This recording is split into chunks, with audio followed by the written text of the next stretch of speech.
नमन करते हुए परम पूज्य बाबा साहब बोधिसत्व डॉक्टर भीमराव अंबेडकर जी को नमन करते हुए और शोषित पीड़ित समाज में जन्मे सभी महापुरुषों को नमन करते हुए और यहाँ उपस्थित सभी मेरी माताओं बहनों और जो मेरे बुजुर्ग और बच्चों, आप सभी को मेरा मैत्रीपूर्ण जय भीम नमो बुद्धाय।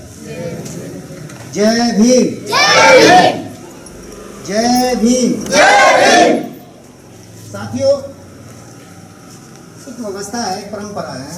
देखिए, वो अलग चीज़ है, वो तो हमने कह के लगवाया कि जी जय भीम बोल रहा है, बोलना है, तो आपने भी बोला। लेकिन मैं आपसे आपको संबोधन करके बोल रहा हूँ जय भीम। जय भीम। क्या हम हाथ पहली बार जोड़ रहे हैं आज? 2-4 फोटो मारते हैं, खड़े हो गए। क्या हम आज हाथ पहली बार जोड़ रहे हैं क्या? जय भीम। जय भीम।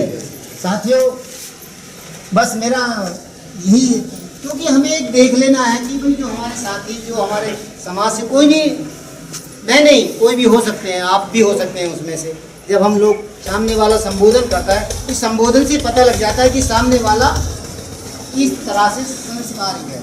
जो हमारा शोषण कर रहा है, उसके पास बस यही टेक्नोलॉजी है, समझ लें आप। उसके पास केवल शब्दों की, इस शब्दों की ही उसके पास माया जाल है, और उसने 2 शब्द आपके पक्ष में कहे नहीं कि आप उसके होके रह गए, और फिर वो आपको कितना काटता है उसकी कोई सीमा नहीं। तो साथियों, जो पढ़ने लिखने और शिक्षा की बात शुरू होती है, बाबा साहब की बातें करते हैं, हम भी करते हैं, आप सब करते हैं, सब जानते हैं बाबा साहब का मिशन क्या है। साथियों, मैं ज़्यादा नहीं कहना चाहता हूँ इसमें, मैं चाहूँगा कि बाबा साहब का आखिर मिशन क्या है। कौन कौन लोग अपने तरीके से बताना चाहेंगे कि जी बाबा साहब का मिशन ये है? सुना है ना बाबा साहब का मिशन का नाम? तो बाबा साहब के मिशन का नाम तो सुना है कि बाबा साहब का मिशन है। मिशनरी लोग आए हैं, कुछ लोग मिशनरी आए हैं और बाबा साहब की चर्चा करना चाहते हैं। आखिर बाबा साहब का मिशन है क्या? जो भी भाई बताएगा उसे एक गिफ्ट जरूर मिलेगा, लास्ट में जरूर दे के जाएंगे। और आप हमें याद दिला देना जी, आपने वादा किया है, मैंने इस विषय में बताया था, मिशन क्या है बाबा साहब का। अगर आपने सही उत्तर दिया तो आपको गिफ्ट जरूर दे के जाएंगे, आप हमसे ले लेना जी। ओके भैया, जो युवा है, पहले युवा, उन्होंने हाथ उठाया, कोई बात नहीं, उनसे भैया खड़े हो जाओ। बाबा साहब यही कह गए कि उनके 3 प्रवचन थे, शिक्षित बनो, संगठित बनो, संघर्ष करो। इसी को हमको अपनाना चाहिए। इसी बीच इन 3 सूत्रों को हम अपनाएंगे तो हम जिंदगी में मार कभी नहीं खाएंगे, और जो भी मिशन है बाबा साहब का, इन सूत्रों से ही वो संपन्न हो जाएगा। ठीक है, ताली बजा। यही तरह शिक्षित, संगठन और संघर्ष। ठीक है, ताली बजा बाबूजी के नाम। साथियों, अब बात शुरू होती है। शिक्षित बनो, संगठित हो और संघर्ष करो। जो बात कही जाती है, जो आज 74 साल देश को आज़ाद हुए हो गए,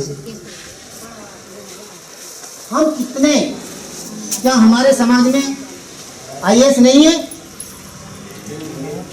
आईएएस है ना हमारे समाज में, आईपीएस भी है, डॉक्टर भी है, इंजीनियर भी है। और अभी बाबूजी ने भी बताया और मैंने भी देखा है, वो बाबूजी जैसे ही लोगों ने बनाई है। बहन जी को मुख्यमंत्री बनाया ना, वो बाबूजी जैसे ही लोगों ने बनाया है। आपका कोई रोल नहीं है उसमें, ध्यान रख लेना, ये समझ लेना। उसे मैं अभी एक्सप्लेन करूंगा कि आप, जो हमारा युवा वर्ग है ना, वो भटका है और आपके हाथ से राज छिना है।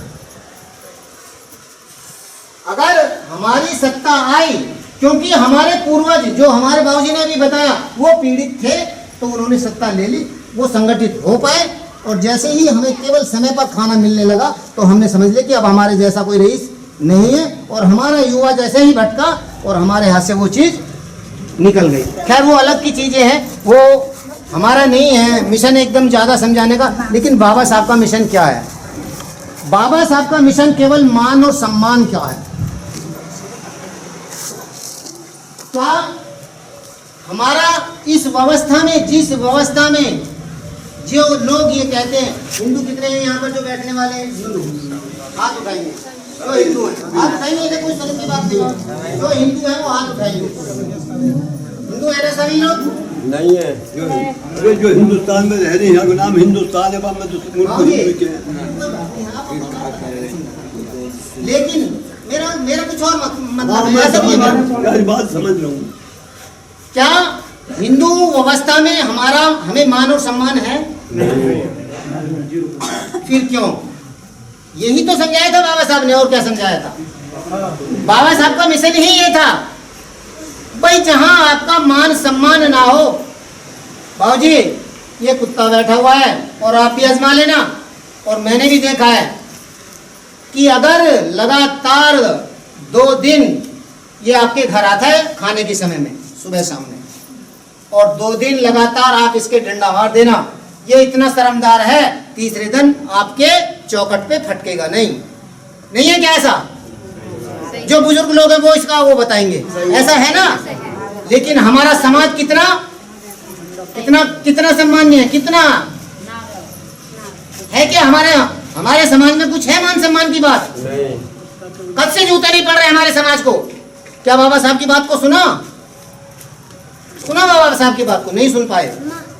आखिर आज भी जो लोग कहते हैं ना, आज पढ़े लिखे गाजियाबाद के अंदर एक वसुंधरा बहुत पास कॉलोनी है, पास कॉलोनी। अभी नैनीताल में, अगर आप YouTube देखते हो, किसी भाई ने देखा हो, नैनीताल में हमारे समाज के पढ़े लिखे, जिसको बाबा साहब की यानी कृपा से वो धनवान हो गया, और उसने नैनीताल में एक ब्राह्मण के बराबर में एक भूखंड खरीद लिया मकान बनाने के लिए। तो उस समाज की एक महिला, हमारे समाज की महिलाएं जहाँ माथा टेकती है, वो कितनी मजबूती से वो कहती है कि हमारे बराबर में कोई हरिजन नहीं रह सकता, हमें इसमें से है ना, हमें वो अच्छा नहीं लगता, और हम नहीं चाहते हमारे बराबर में एक हरिजन रहे। ब्राह्मणी है वो। ब्राह्मणी कहती है इन शब्दों को। तो वो भाई कुछ नहीं बोलता है, वो सीधी उसका बस वीडियो बनाता है, वो बोलती रहती है। वो कहता है भैया मैंने 30 लाख रुपए दिए हैं, आप मेरा पैसे दे दो, कोई बात नहीं है, आपको अच्छा नहीं लगता। उसके बाद वो FIR करता है, पुलिस आ जाती है।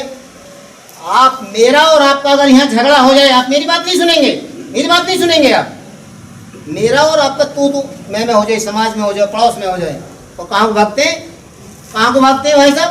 कहाँ जाते हैं हम लोग? कहाँ जाते हैं? थाने जाते हैं ना भैया। थाने हमारे बाप दादा ने किसी बाबा साहब को छोड़कर किसी और ने लिखा संविधान? वो बाबा साहब की तो देन है जो धारा लिख के गए हैं, जिससे आपको न्याय मिलेगा, जिससे आपने न्याय की उम्मीद पाल रखी है। दूध पिलाते हैं है ना पत्थरों को, और उम्मीद करते हैं न्याय की बाबा साहब के कानून से। भैया मनुस्मृति में तो लिखा हुआ सीधा सा, और जो खुली बातें हैं तो उसमें बहुत कुछ है, क्योंकि अनाचार जो आज हमारी बहन बेटियों के साथ हो रहा है, मनुस्मृति में ऐसा ही लिखा हुआ है। अगर हम देखें, हमसे दूसरे हम कैसे कहते हैं कि संख्या में कम नहीं है, कि दूसरे अदर जातियों को देख लें। मैं नाम नहीं लेना चाह रहा हूं, आप देख लेना। क्या किसी दूसरी, अभी भाई ने कुछ एक नाम लिया था दूसरी समाज का, जो एक जाति के व्यवस्था के अनुसार, क्या उनमें से किसी एक बेटी का बलात्कार होता है? नहीं।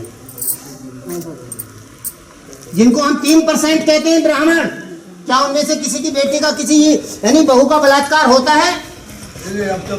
बाबूजी कोई बात नहीं है, वो तो अलग चीज है। क्या होता है खुले में? कभी आपने सुना हो तो एक रिकॉर्ड बता देना। लेकिन आपकी क्यों आती है इतनी? आप क्यों प्रखर हैं इतने? क्यों आपको उछाला जाता है प्रेस में? जो आपकी मूल समस्या है उन्हें नहीं उछाला जाता, क्यों? क्योंकि आप सही तरीके से संगठित नहीं है। वही कारण है कि आज हमारे बहन बेटी के साथ में, अगर एक बेटी के साथ में हो जाए, कोई बात नहीं, मरना तो हमें आज भी है और कल भी है। बुद्ध ने कहा है कि इस दुनिया में जो भी आया है वो जीवित नहीं रहा, मरना है, ये एक सच्चाई है। ये केवल है और केवल एक, और वो कहे कि मैं एक सामान्य माता पिता से पैदा हूँ, मेरे माता पिता हैं आप जैसे। उन्होंने बिल्कुल सामान्य इंसान से, और वो बुद्ध बने, ज्ञानी हुए। लेकिन क्या केवल मान और सम्मान त्याग के बाद मिलता है? और बाबा साहब ने क्या क्या त्यागा?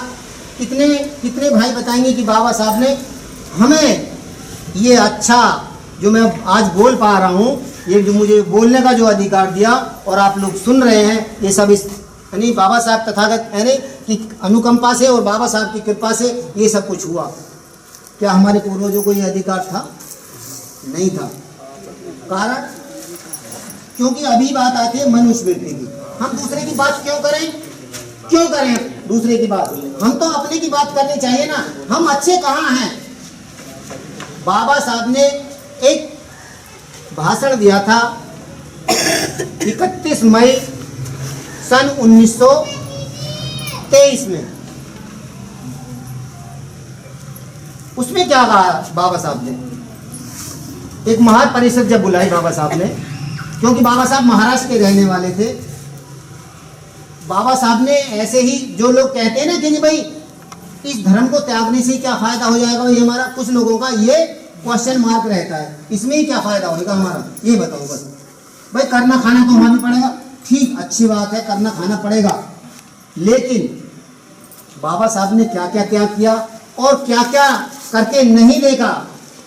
31 मई सन 1935 को जब बाबा साहब ने घोषणा, 13 अक्टूबर 1935 को बाबा साहब ने ये घोषणा करी कि मैं हिंदू समाज में पैदा हुआ, ये मेरे बस की बात नहीं थी हिंदू धर्म में रह के, लेकिन मैं हिंदू धर्म में रह के मरूंगा नहीं, ये मेरे बस की बात है। इसी चीज को आगे फॉलो करने के लिए बाबा साहब ने 31 मई सन 1935 में 10 महीने बाद एक परिषद बुला ली कि भाई समाज के जैसे आप लोग बैठे, भाई उनका विचार तो ले लें, क्या वो लोग चाहते हैं या नहीं चाहते। बाबा साहब ने कहा कि जो मैंने ये परिषद जो बुलाई है, ये जो मेरे समाज के लोग बैठे हुए हैं, आप ये भी कह सकते हैं कि भाई शोषित और अछूत तो दूसरे लोग भी हैं, उनके साथ भी शोषण होता है, फिर आप लोगों ने महारी क्यों बुलाए हैं? तो बाबा साहब ने पहले उसी का उत्तर दिया था।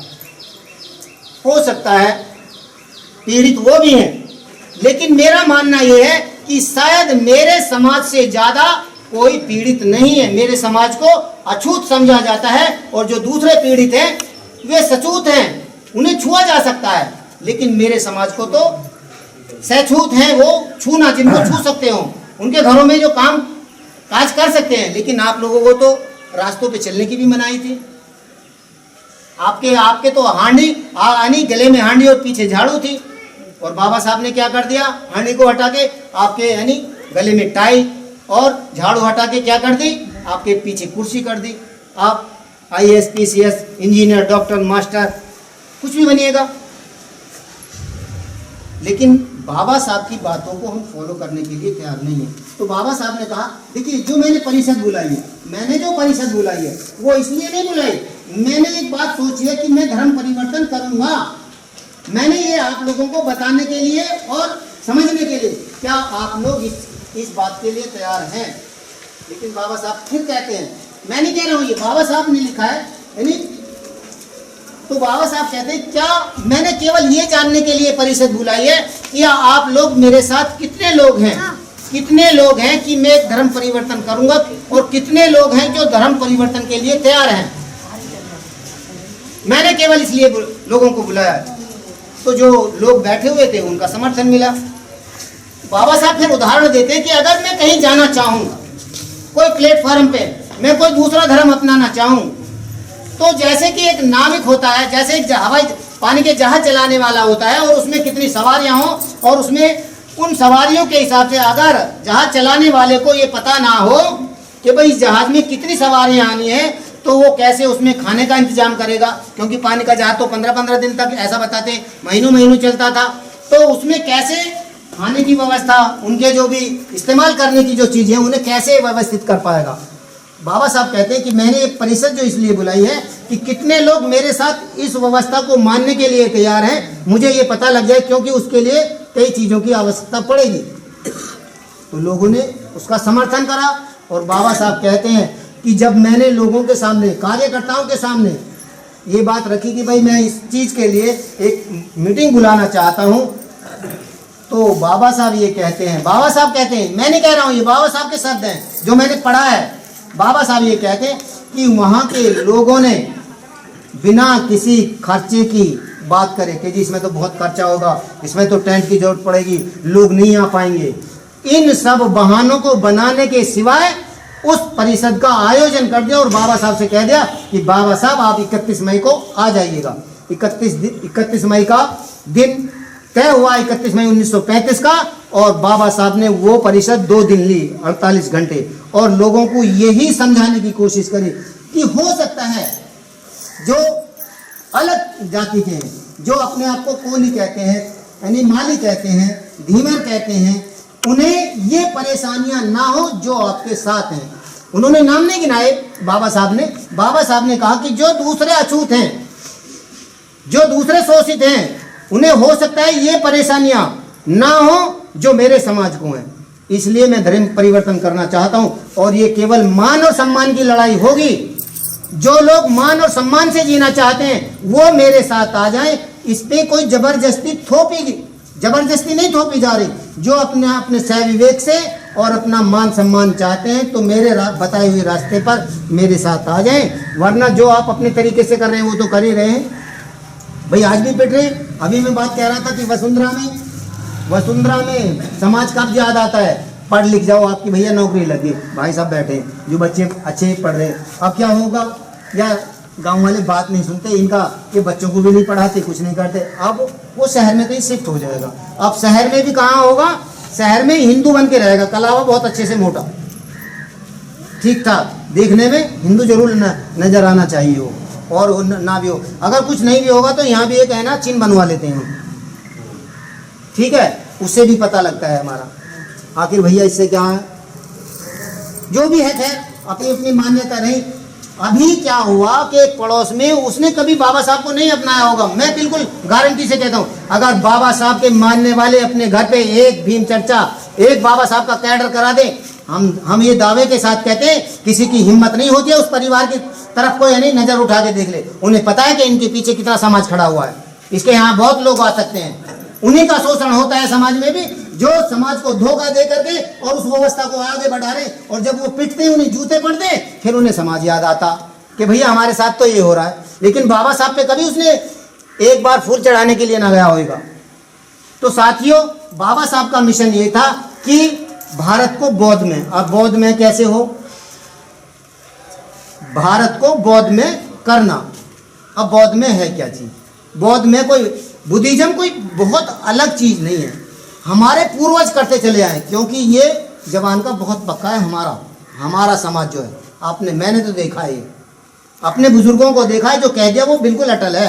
कुछ की तो मैं कहता नहीं, होते हैं हर जगह होते हैं कुछ की, लेकिन जो कहते हैं जवान के बहुत पक्के हैं, झूठ सबसे कम बोलते हैं, दगाबाजी इनके अंदर बिल्कुल भी नहीं है, चोरी ये नहीं कर सकते, व्यभिचार ये नहीं कर सकते। यही तो नियम है बुद्धिज्म के। और हमारे पूर्वज बुद्धिस्ट थे, इसीलिए तो ये संस्कार चले आ रहे हैं हमारे लोगों में। लेकिन हम तो मारपीट के डंडे के बल पे दूसरों ने बना दिया तो भैया अंगक हो गए। आज बाबा साहब ने अवसर दिया, खोज के सब कुछ करके एक रास्ता, एक मार्ग दिखाया, तो फिर हम उस पर क्यों ना चलें। चलना चाहिए, नहीं चलना चाहिए। तो साथियों, बात यही है कि जो बाबा साहब का मिशन है वो भारत को बौद्ध में करना, समाज को संगठित करना। मेरा आप लोगों से यही निवेदन फिर रहेगा कि अगर बाबा साहब के नाम पर कोई आता है, आपने 10 बार सुना है, मैं भी इस बात को करता हूँ, मैं अपने गांव में हूँ, अगर बाबा साहब के फॉलोअर कोई आता है कि बाबा साहब के कुछ मिशनरी साथी आए हैं और कुछ समझाना चाहते हैं, मैं वहाँ पर जो भी अपने से बन पड़ता है, जैसे भाई ने करा है उतनी मैं भी अपनी तरीके से व्यवस्था करता हूँ और बैठ के चुपचाप यानी सुनता हूँ। कारण क्या है, क्योंकि वो अपना समय भी दे रहे हैं, अपना कुछ अर्थ भी खर्च करके आए हैं। हमें सुनने में भी परेशानी होती है, भाई पूरा दिन है हमारे लिए, अपने घर ही तो रहेंगे भाई, 1 घंटा ले लेंगे हम लोग, 2 घंटा ज़्यादा से ज़्यादा, इससे ज़्यादा कोई नहीं। तो मेरा कहने का मतलब ये है कि जो भी आपके पास आए तो उसे ज़्यादा से ज़्यादा सुनने की कोशिश करें। आप में से जो भी साथी हैं, बाबा साहब को ज़्यादा से ज़्यादा पढ़ें, तो पुस्तक ज़रूर खरीदें बाबा साहब के विषय में। बाबा साहब के कितने बच्चे थे, बाबा साहब के कितने बच्चे यानी कुर्बान हो गए हमारे लिए, मेरे लिए, ठीक है ना। तो उस विषय में आप लोग थोड़ा सा जरूर पढ़ेंगे। और आज कुछ सवाल हमारे जो बौद्ध जी हैं, देवेंद्र गौतम जी, वो पूछेंगे, और उसके बाद में आप लोगों को, जो युवा जो पढ़े लिखे हैं, उसके बाद में कुछ गिफ्ट दिया जाएगा। जो उसका जवाब देगा सही तरीके से वो दिया भी जाएगा, ठीक है ना। तो अब आप लोग थोड़ा सा है ना अपने आप को तैयार भी कर लें बाबा साहब के विषय में। आप एक बात फिर से सुने, मैं अपनी बात खत्म करते हुए